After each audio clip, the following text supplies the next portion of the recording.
오늘 은혜 받으실 하나님의 말씀은 시편 136편 16절부터 마지막 26절까지 기록된 말씀입니다. 구약성경 902쪽입니다.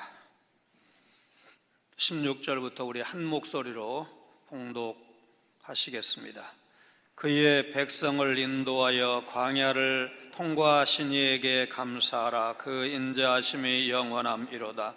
큰 왕들을 치신 이에게 감사하라. 그 인자하심이 영원함이로다. 유명한 왕들을 죽이신 이에게 감사하라. 그 인자하심이 영원함이로다. 아모리네 왕 시온을 죽이신 이에게 감사하라. 그 인자하심이 영원함이로다. 바산 왕 옥을 죽이신 이에게 감사하라. 그 인자하심이 영원함이로다. 그들의 땅을 기업으로 주신 이에게 감사하라. 그 인자하심이 영원함이로다. 곧 그 종 이스라엘에게 기업으로 주신 이에게 감사하라. 그 인자하심이 영원함이로다. 우리를 빛이 난 가운데서도 기억해 주신 이에게 감사하라. 그 인자하심이 영원함이로다. 우리를 우리의 대적에게서 건지신 이에게 감사하라. 인자하심이 영원함이로다. 모든 육체에게 먹을 것을 주신 이에게 감사하라. 그 인자하심이 영원함이로다. 하늘의 하나님께 감사하라. 그 인자하심이 영원함이로다. 아멘. 오늘 우리가 지키는 추수감사절은 미국에 도착한 청교도들로부터 유래해서 선교사님들을 통해서 우리 한국교회에 전수되었다. 그렇게 해서 우리가 오늘 추수감사절을 지키고 있다는 사실을 우리가 잘 알고 있습니다. 지금도 미국은 이 독립기념일과 추수감사절이 이제 성탄절과 함께 한 3대 명절 정도로 여길 만큼 아마 최근 뉴스에서는 이 추수감사절 이동인구가 너무 많아서 코로나가 확산될 가능성이 높다. 아마 그런 뉴스 보도를 여러분도 보셨을 것입니다. 영국에서 신앙의 자유를 찾아 신대륙으로 떠난 메이플라워 호는 간신히 파선을 면한 상태로 아메리카 신대륙에 도착을 했습니다. 그럼에도 그들은 상륙하자마자 하나님께 7가지 감사를 드렸습니다. 태양을 건너기엔 너무나 작은 배였지만 이런 배라도 주신 것에 감사. 걷는 것보다도 느린 속도의 항해였으나 65일간 전진할 수 있었음에 감사. 항해 중 2사람이 죽었으나 한 아이가 태어난 것에 대한 감사. 폭풍으로 배에 큰 돛이 부러졌으나 파손되지 않은 것에 대한 감사. 여자들 몇이 파도 속에 휩쓸려 갔으나 모두가 구출된 것에 대해서 감사. 인디언들의 방해로 상륙지를 찾지 못해 바다에서 표류했지만 또 다른 호의적인 원주민의 도움으로 결국 상륙하게 된 것에 대한 감사. 고통스러운 항해였음에도 단 한 사람도 영국으로 돌아가자는 사람이 없었음에 대해서 감사. 구약에는 3대 절기가 있다고 했습니다. 무교절이라고도 불리는 6월절은 이집트에서의 구원을 기념하는 절기로 예수님의 구원을 상징한다고 할 수 있습니다. 77절로도 불리는 오순절은 처음 수확한 열매를 감사하는 기쁨의 절기로 성령의 열매를 기념하는 절기입니다. 장막절 또는 수장절로도 불리는 초막절은 하나님께서 삶을 책임져 주시는 것을 상징하는 절기로 오늘 교회가 지키는 추수감사절로 연결이 됩니다. 영적으로 우리가 천국의 알곡이 되어서 천국으로 입성한다. 그러니까 알곡은 모아서 곡간 안에 들이고 쭉정이는 불에 태운다는 말씀처럼 우리 영혼이 알곡 같은 신자가 되어서 영원한 천국으로 들어가는 것을 의미하는 것, 생각하는 것이 이 추수감사절의 의미라는 말씀입니다. 시편 136편은 하나님께 감사를 드리는 찬양시입니다. 이 시편의 기자는 하나님이 우주 만물의 창조주 되심을 찬양하는 동시에 온 인류의 구속주 되심을 찬양하고 있습니다. 또 언약 백성인 이스라엘에게 자비와 성실로 언약을 이루시는 신실하신 하나님께 찬양과 감사를 올리고 있습니다. 하나님은 이스라엘의 죄를 용서하시고 그들을 고난에서 구원하시고 사랑의 관계를 적극적으로 회복시키셨습니다. 하나님의 도우심으로 고난과 역경에서 벗어난 이스라엘 백성은 하나님께 감사하는 마음을 담아서 오늘 시편을 노래했을 것입니다. 구원받은 하나님의 자녀들은 요즘 같은 코로나, 가난, 고난, 역경 어떤 순간에도 믿음을 저버리지 않는다면 감사도 이룰 수가 없습니다. 어떤 세상 풍파 가운데서도 세상이 감당할 수 없는 믿음의 사람들을 히브리서 11장이 그렇게 표현했죠. 세상이 감당치 못하는 사람들이다. 우리가 역경에도 또 작은 일에도 하나님 앞에 감사한다면 세상은 우리를 보고 감당이 안 되는 사람들이야, 저 사람들은 우리와 좀 달라, 그렇게 말할 것입니다. 시편 기자는 하나님의 영원하신 그 인자하심을 찬양할 뿐만 아니라 그에 따른 성도의 반응에 대해서도 말씀하고 있습니다. 그것이 바로 감사입니다. 시인은 감사하라는 말씀을 반복하면서 우리 성도가 하나님 앞에 감사해야 될 하나님의 은혜가 무엇인지를 우리에게 가르쳐주고 있습니다. 시편 기자는 하나님께서 그분의 백성을 인도하셔서 광야를 통과하게 하신 것으로 인해서 감사하다 16절에서 말씀하고 있습니다. 그의 백성을 인도하여 광야를 통과하게 하신 이에게 감사하라. 그 인자하심이 영원함이로다. 여기 통과하다는 말은 가게 하다 그런 뜻인데, 이 말은 왕이라는 뜻의 멜렉과 유사한 발음을 갖고 있습니다. 그래서 왕이신 여호와 하나님이 이스라엘을 광야에서 인도하셨다, 그런 해석이 가능해집니다. 이것은 17절로 20절에 4번이나 가나안 왕이 언급되는 것과 연관이 되는데, 이스라엘의 왕이신 여호와께서 가나안의 큰 왕들에 대항해서 이스라엘이 광야를 통과하도록 인도하셨다는 것입니다. 다른 구절에서는 하나님께서 이스라엘의 대적에 대해서 행하신 일을 주로 기록을 했다면, 본문 16절에서는 하나님께서 이스라엘에게 직접 행하신 사역을 기술하고 있습니다. 10절로 22절에서는 이스라엘이라는 말이 많이 사용이 되는데, 16절에서는 이스라엘을 일러서 그의 백성이라고, 그리고 22절에는 그의 종 이스라엘이라고 표현을 함으로 하나님과 이스라엘 백성이 아주 특별한 관계라는 사실을 부각시키고 있습니다. 17절의 큰 왕들은 여호수아 12장 1절 이하에 기록된 이스라엘 백성들이 가나안 땅에 입성할 때 정복 전쟁을 통해서 제압한 왕들을 언급한 것으로 보입니다. 큰 왕들을 치신 이에게 감사하라. 그 인자하심이 영원함이로다. 유명한 왕들을 죽이신 이에게 감사하라. 그 인자하심이 영원함이로다. 아모리인의 왕 시온을 죽이신 이에게 감사하라. 그 인자하심이 영원함이로다. 바산 왕 옥을 죽이신 이에게 감사하라. 그 인자하심이 영원함이로다. 18절의 유명한 왕들은 이제 시온과 옥을 제외한 가나안 왕들, 유력한 왕들을 이제 의미하는 것으로 볼 수도 있고, 말하자면 같은 말씀을, 그러니까 아모리 왕 시온과 바산 왕 옥이라는 표현을 2번 반복하는 대신에 표현을 달리해서 같은 인물들을 언급한 것으로 볼 수도 있습니다. 이 시온과 옥은 민수기 21장에서 요단 동쪽에 있는 나라의 왕들로 이들에 대한 정복이 왜 필요했을까? 이스라엘에게 그 땅을 기업으로 주시기 위함이었습니다. 기업이라는 말이 21절, 22절에 연속 나오고 있죠.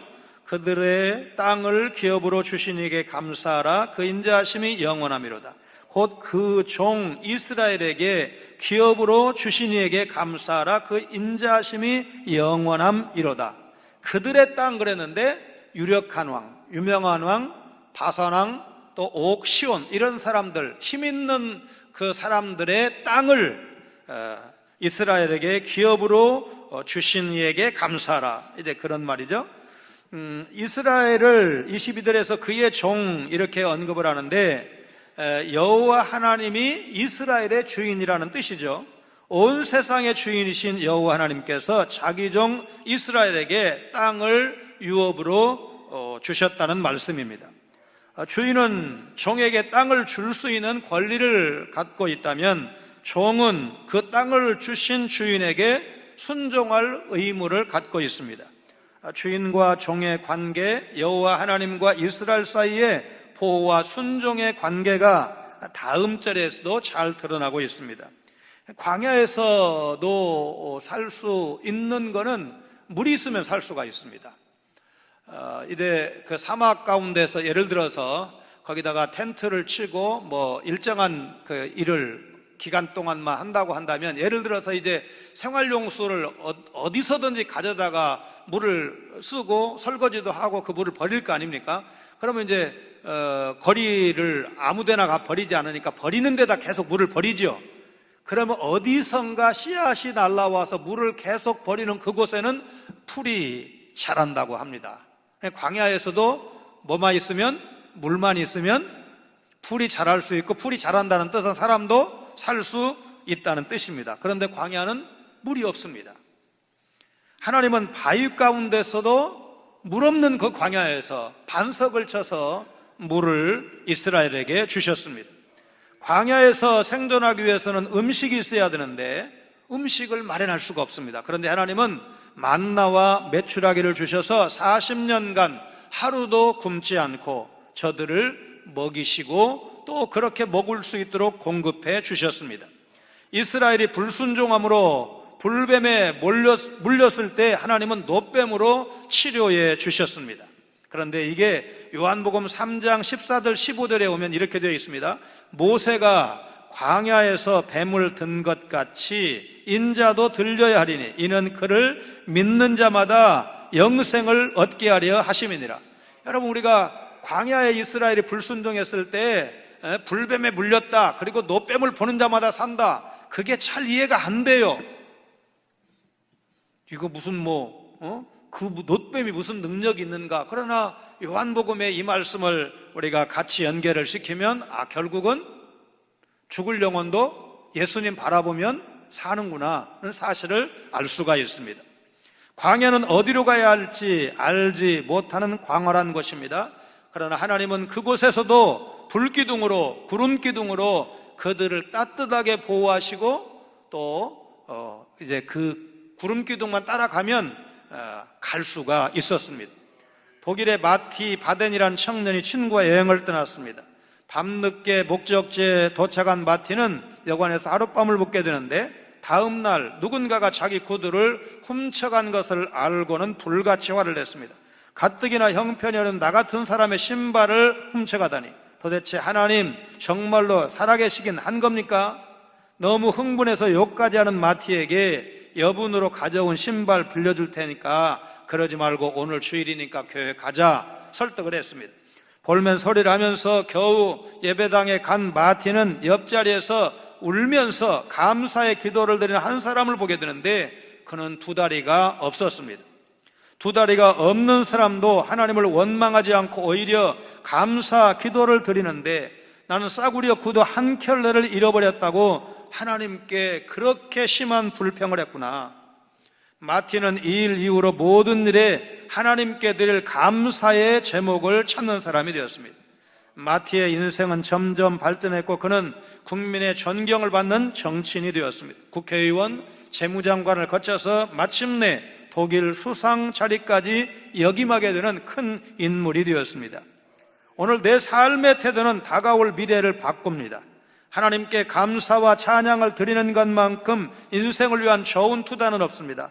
모든 일에 감사하고 또 감사하면서 하나님께 영광을 돌리시는 여러분들 되시기를 바랍니다.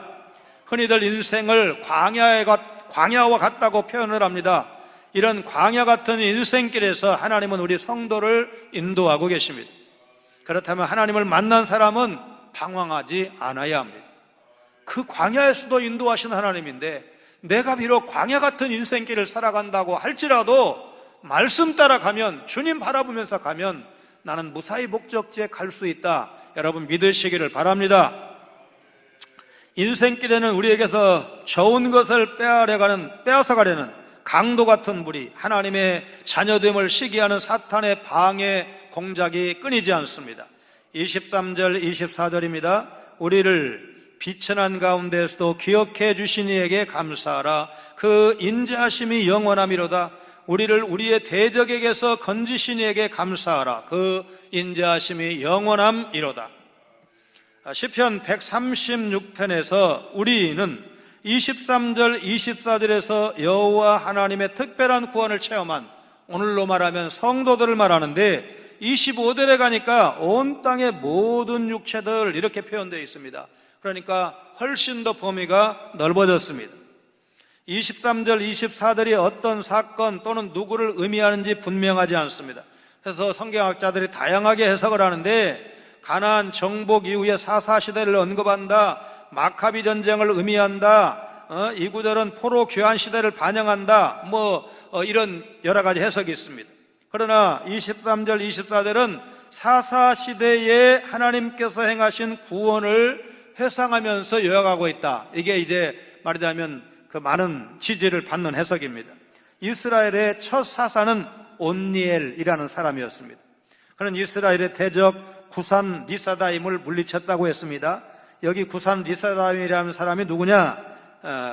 이스라엘 북쪽에 위치한 아람 지역에 세워진 나하라임이라고 하는, 우리에게 그렇게 익숙하지는 않죠. 그 나라의 왕이었습니다.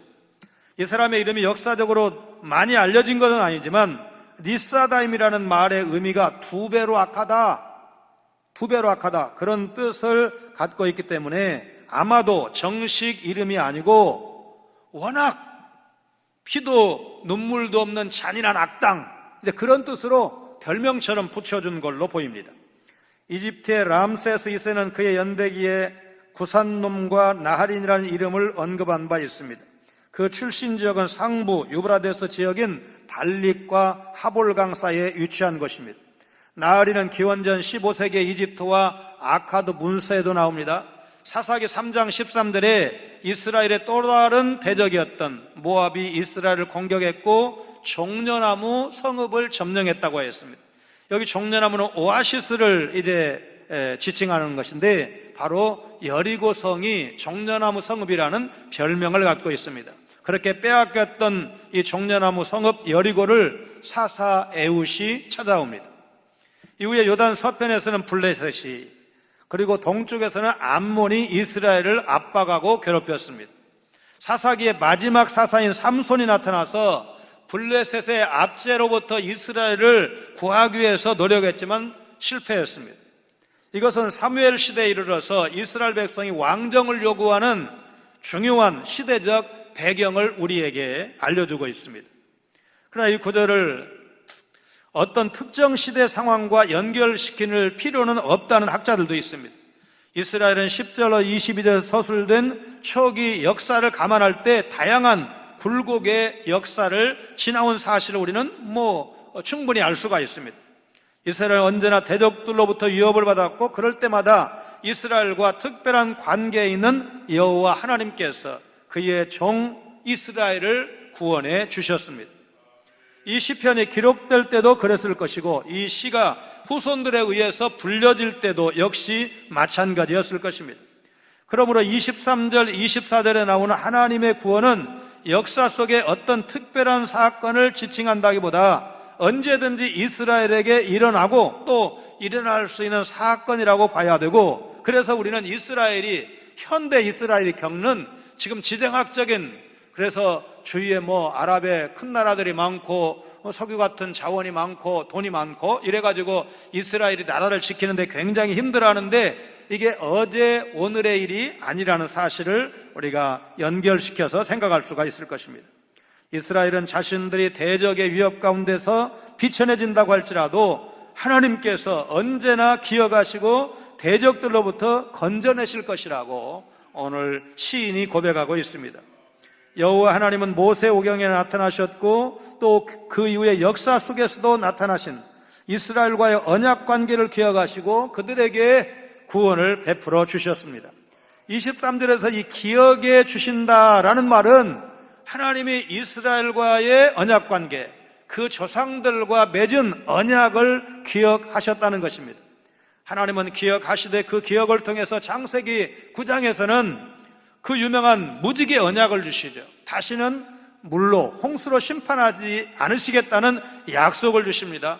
출애굽기 초반을 보면 이스라엘 백성들이 너무너무 고통스러워서 그 신음소리가 하나님께 들렸다고 했고, 그래서 하나님은 모세와 아론을 통해서 이스라엘 백성을 이집트에서 이제 구원해 주시는데, 모세와 아브라함과 이삭과 야곱과 맺은 언약을 기억하셔서 그들을 구원해 주셨다고 말씀하고 있습니다.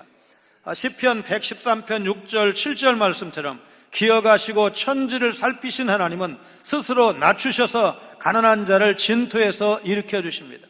하나님의 기억과 구원은 언제 어디서나 일어나고 또 일어날 수 있는 것입니다.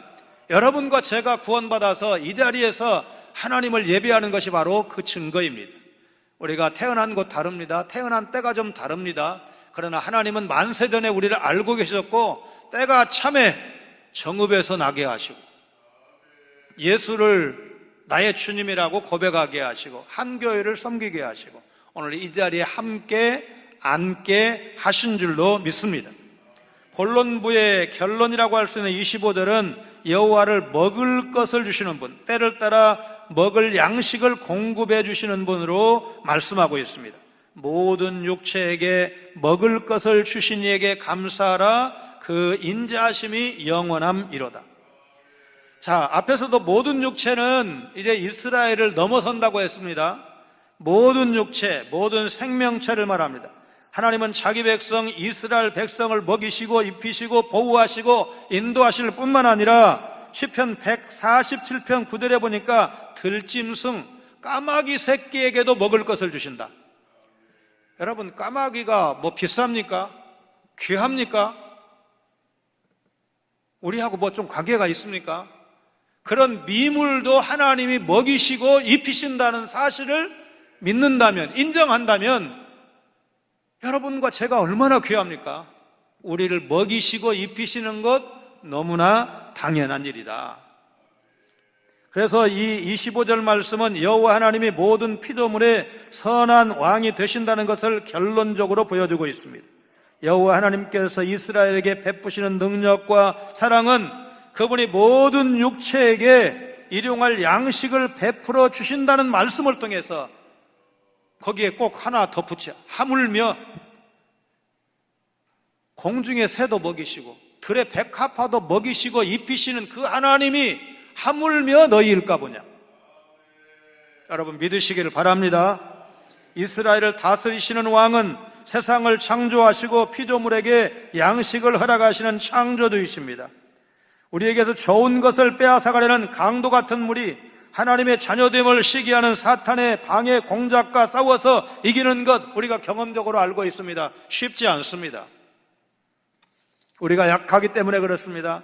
그러나 하나님을 의지하고 믿음의 길을 가는 성도들은 하나님이 돌보아 주신다는 것, 하나님이 우리와 함께 하신다는 것, 낮에 해도 밤에 달도 상치 아니하도록 눈동자와 같이 보호해 주신다는 하나님의 말씀을 기억할 때, 여러분 이스라엘이 가나안 땅에 들어갈 때 훈련이 제대로 되었습니까? 우리가 지금 오늘 이제 절기니까 이제 다른 성경을 봤지만 사무엘상을 계속해서 강해를 할 때 이제 곧 어떤 부분이 나오냐면 이스라엘 군대의 무기가 사울과 요나단만 무기가 있다고 그랬어요. 철 제조 기술이 이스라엘에게 없는 거예요. 그러면 그보다 훨씬 전에 이 가나안 땅에 들어왔는데 그때 이스라엘 군대는 더 형편없는 오합지졸에 불과한데 하나님께서 그들을 위해서 싸워 주셨을 때 가나안 땅에서 난다 긴다 하는 그런 강한 왕들이 다 이스라엘의 발 앞에 무릎 꿇을 수밖에 없었던 것입니다. 공산 루마니아는 기독교를 크게 탄압했습니다. 끝까지 신앙을 포기하지 않았던 성도들 기약 없이 감옥에 갇혔고 노역에 끌려갔습니다. 그 중에서도 악명 높은 게릴라라는 감옥에는 플로라라고 하는 성도가 있었습니다. 감옥에서도 이제 성도로서 믿음의 사람으로서 의무를 다했던 플로라는 주일에는 노역할 수 없다, 노역을 거부하면서 믿음의 사람들을 모아서 예배를 드리려고 시도했다가 엄청난 구타를 당하고 전신마비가 되었습니다. 손가락조차 꼼짝할 수 없는 플로라는 감옥 구석에서 방치되었습니다. 숟가락도 없어서 동료들이 손으로 떠주는 음식을 먹었지만 그럼에도 그는 미소를 잃지 않았고 하나님을 찬양했습니다. 절망적인 현실에 지쳐서 희망을 잃은 다른 성도들이 찾아와서 이런 상황에서까지 신앙을 지키고 미소를 지을 수가 있느냐고 물었을 때 그는 이렇게 대답했습니다. 사방이 막혀 있고 길이 보이지 않을 때 하늘을 한번 쳐다보면 어떠시겠습니까? 스데반 집사님은 돌에 맞아 죽기 직전에도 하늘 보좌 우편에 계신 예수님을 보면서 평안하지 않았습니까? 스데반 집사님을 위로하셨던 우리 주님이 우리의 마음에도 동일한 평안을 주실 것입니다. 하나님이 주시는 평안은 어떤 상황 가운데서도 어떤 순간에서도 우리 마음에 임할 수 있습니다. 사방이 막막하고 아무런 소망이 없어 보일 때도 고개를 들어서 주님을 바라보시기를 바랍니다. 유명한 왕들 시온과 옥을 물리치신 하나님의 승리는 우리가 기억해야 될 사건입니다. 이런 승리의 사건들이 지금 우리 인생 가운데도 재현될 수 있다는 사실입니다. 성도는 인생에서의 승리가 하나님의 은총 때문이라는 사실을 겸손하게 인정하고 감사와 찬양과 영광을 그분께 올려드려야 합니다. 하나님은 이스라엘에게 땅을 주셨고 기업을 주셨고 먹을 것을 주셨고 대적들로부터 구원해 주셨습니다. 하나님은 자기 백성을 끝까지 책임져 주십니다. 26절에 보니까 그 하나님을 하늘의 하나님이다 이렇게 불렀습니다. 하늘의 하나님께 감사하라. 그 인자하심이 영원함이로다. 하늘의 하나님이라는 명칭이 2절 3절에 신들 중에 뛰어난 하나님께 감사하라. 그 인자하심이 영원함이로다. 주들 중에 뛰어난 주께 감사하라. 그 인자하심이 영원함이로다 하신 것처럼 하나님을 최고의 신으로 묘사하고 있습니다. 그런데 이 하늘의 하나님이라는 호칭은 에스라서, 느헤미야서, 다니엘서에 나타나는 하나님에 대한 호칭으로 하나님에 대한 페르시아식 호칭이었습니다. 이 말은 아마도 양식을 주신 하나님이 하늘의 왕으로 앉아 계시는 여호와 하나님이시다는 사실을 강조하는 표현으로 보입니다. 하늘의 왕이신 여호와께서 세상을 굽어보시고 비천한 자들을 기억하시며 모든 육체에게 먹을 것을 주시는 사랑을 베풀어 주십니다. 이런 사랑과 구원의 하나님에 대한 감사가 우리 가정, 우리 교회, 공동체 안에서 영원토록 울려 퍼져야 할 것입니다. 하나님은 우리의 필요를 아시고 우리의 필요를 채워 주십니다. 성도는 하나님의 사랑을 알고 신뢰하는 가운데 모든 두려움과 불안을 떨칠 수 있어야 합니다. 하나님의 돌보시는 은총을 믿고 어려운 가운데서 기뻐하면서 소망 가운데 전진한다면 하나님의 귀한 역사를 오늘도 우리가 체험하고 누릴 수가 있습니다. 탈북 동포인 이강의 전도사의 책에 간증한 토막을 소개해드립니다. 내가 도착한 곳은 연길이죠. 중국의 연길 뚱수창이라는 어느 골목 7층 아파트였습니다. 그곳은 나 같은 탈북인들을 교육시키는 북한 훈련센터였습니다. 문을 열고 들어가는 순간 익숙한 목소리가 귓가에 들려왔습니다. 누나, 이게 웬일입니까? 죽은 줄로만 알았던 동생이 너무나 달라진 모습으로 나를 맞이한 것입니다. 누나와 나를 하나님이 살려주셨어. 두만강에서 떠내려갔던 동생이 두만강 삼가자라는 하류 지역에서 한 조선족 벌목공을 통해서 구출된 것입니다. 당시 사장으로 계셨던 목사님을 만나 나보다 먼저 예수님을 영접하고 은혜를 체험했습니다. 나를 만나는 순간까지 머리카락 손톱 하나 상하지 않고 만나게 해달라고 울면서 아침마다 금식 기도를 했다는 것입니다.